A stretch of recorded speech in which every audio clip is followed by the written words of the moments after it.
Today, I'm taking y'all along with me and my little family to finish decorating for Christmas.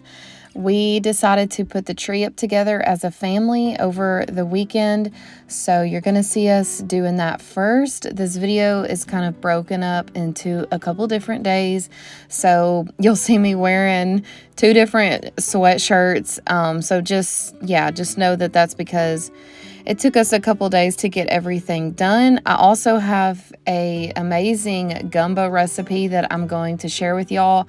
For some reason, this was like one of the best gumbos I have ever made. It was so good. I don't know if it's because I just haven't made it in a while, but it would just hit the spot for us. So my little tree, I went with a smaller Christmas tree the past couple years, and it is a flocked tree, which is super messy, but I still like how it looks in my house.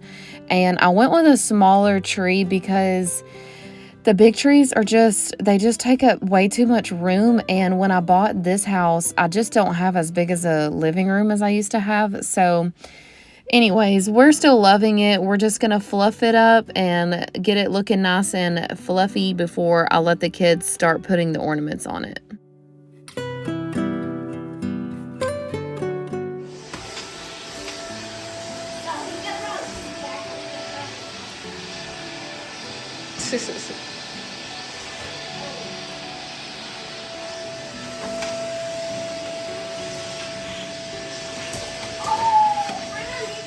So a lot of my ornaments have very magically disappeared out of my Christmas storage. I think it's because I keep it all in the garage and my kids have had a little bit of access to them over the summer and stuff. So yeah, like randomly we would just see Christmas ornaments thrown out into the yard or what have you. So I am missing a few. I had to go buy a little small box of some, and I did go ahead and get some of those brown bell ornaments from Hobby Lobby because I thought that the brown, like bronze color against my white flocked, tree, it would kind of like pop off, like the color would stand out. And I also do deep red and a few gold ornaments.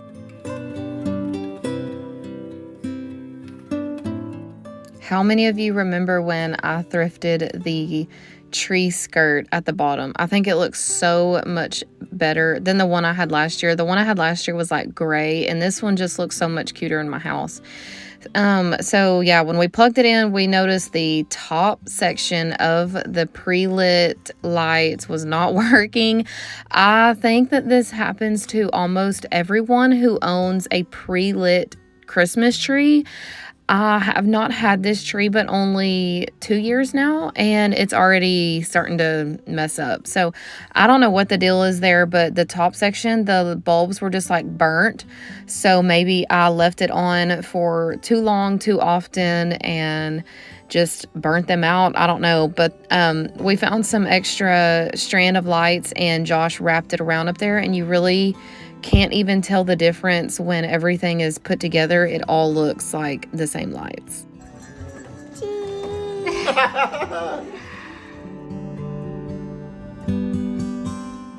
So my kids, of course, they decorated the very bottom of the tree with a cluster of ornaments. So I moved them around, and that's how it looked the first night before I decorated again the next day. I wanted to do something just very short and small and cozy right here on my little bar or island. So I decided to use this little ceramic light up house that I found at Walmart. It's so cute. It just looks so cozy whenever it's like dark in the house and you just have all of these little lighted like items, it just gives it like such a warm feel.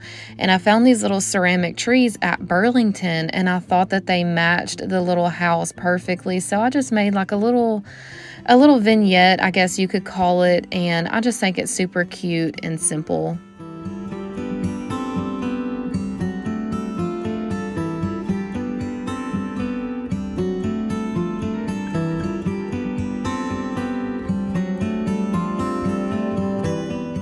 This little corner over here is where I have my lamp that I use in my kitchen. I keep my butter over here and my salt and pepper. It's just kind of like right over here where I cook. So I like to decorate this little area for every season.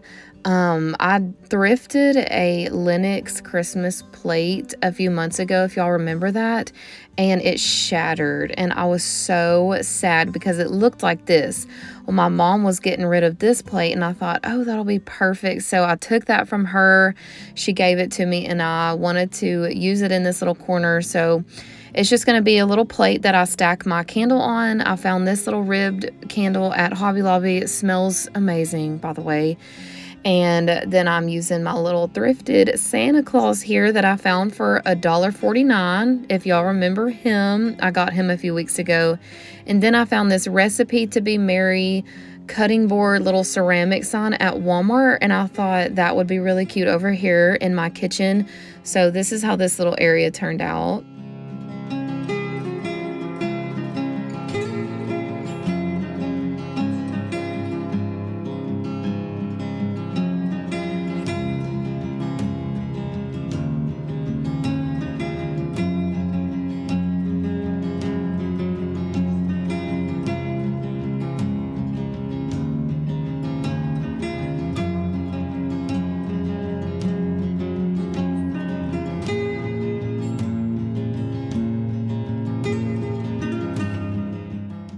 So I'm just going to be completely honest here. I have never cleaned these little glass doors for this thing that covers our fireplace. It was covered in soot and dust, and when I actually got down there and opened them and looked in all of the cracks and stuff, I was like, oh my gosh, this is disgusting. Like, I just did not realize how much stuff was actually in there. And then I started getting nervous when I was cleaning it because I was like, wait a minute, is this stuff flammable? Like, is this going to dry out before we throw a fire in there? So I don't know. Hopefully it all evaporates before, we build a fire. That probably won't happen for the next couple months anyways. But wow, look at the difference after cleaning it. You can literally see through the glass now. So that's a little embarrassing how dirty that was, but I don't know. I just never really thought to clean it out because I always just figured it was just really just ashy. So, now that was all cleaned up, I'm going to decorate this little area down here in front of my fireplace, not with too much because I want to have room under my tree for presents in the next month or so. When I want to start putting stuff under there, I will wait a while because I don't want my toddlers getting into stuff.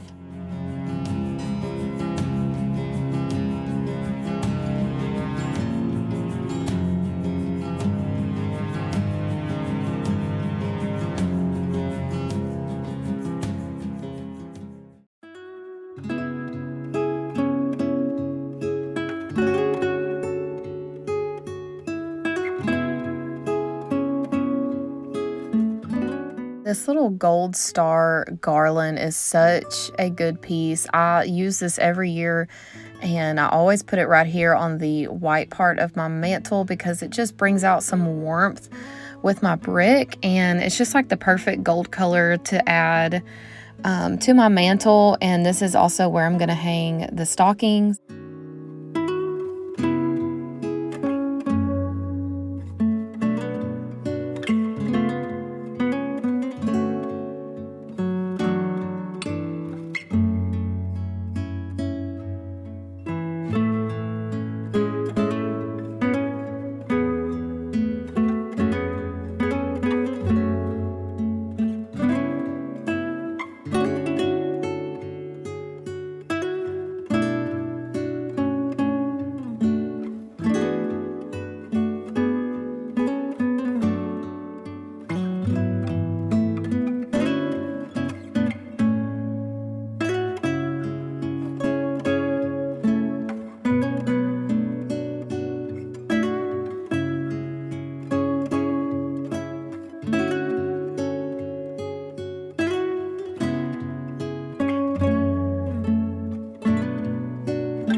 Let me tell y'all something. I struggle with this shelf up here every single time I redecorate it because the space between the shelf and the ceiling is so small, so I always have issues fitting stuff up there.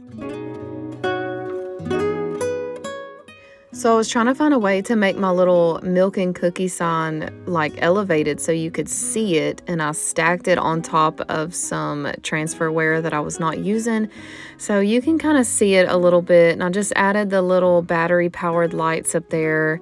And I think another thing about this area in my kitchen is the curtains have got to go.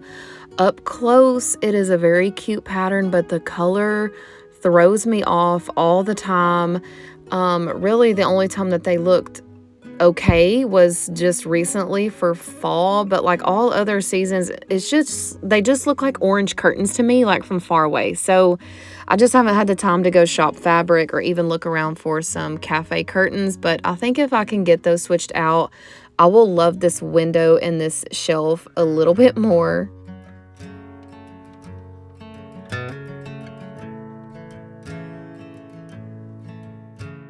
And now it's time. I'm going to show y'all how I make a gumbo. I'm adding 1 cup of oil to my Dutch oven, and then I'm going to add 1 cup of flour right to the oil. My pot is already hot and getting heated up.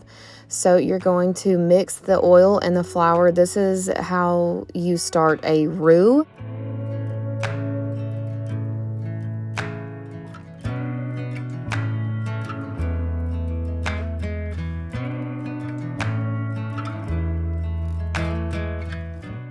Then you're going to chop up your trinity, and that is a few stalks of celery, 1 green bell pepper is what I used, and then I use a whole yellow onion.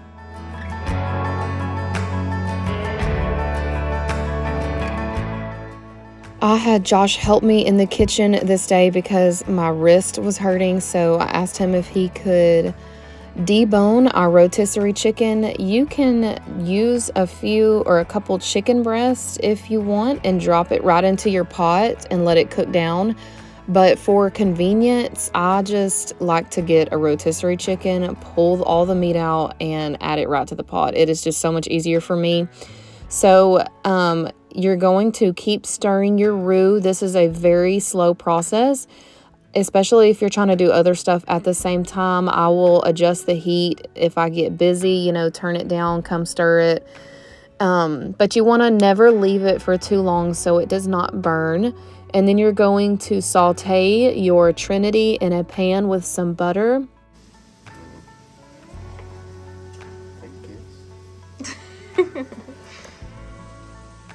Okay, Josh is chopping our sausage into like moons, maybe a little small. I don't know, that should be okay. Like this. Normally you could do coin size if you want, but I'm trying to make them small in case our kids eat. Kid friendly. Yeah. Plus I like them kind of small.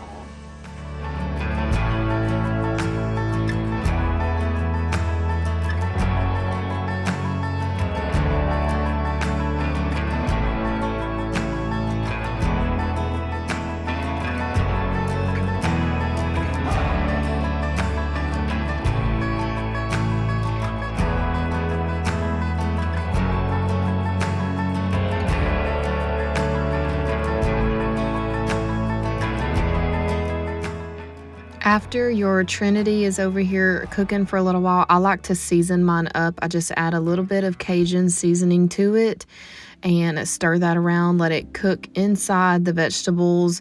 And once those are done, I put them over in a bowl, and then I'm going to bring my chopped up sausage over into this same pan and brown the sausage.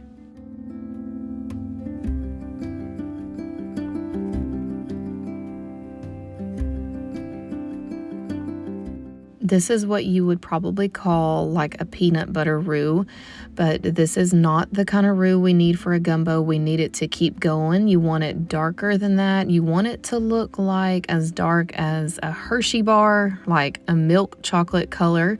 So just keep stirring and stirring.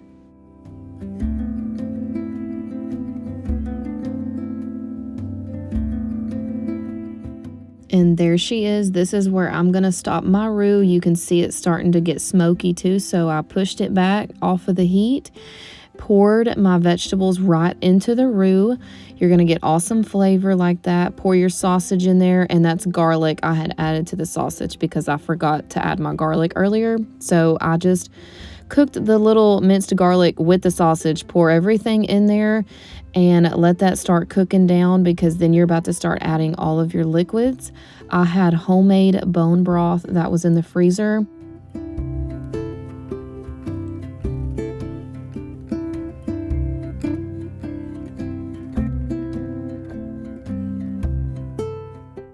That bone broth defrosted in no time, and then I just add in my rotisserie chicken, and then we're going to cover it and let it cook it, let it simmer whatever for a couple hours. We serve it with a side of potato salad. This is just a very plain potato salad with mayonnaise, salt and pepper, boiled eggs, and then in South Louisiana, they love to put boiled eggs inside of the gumbo.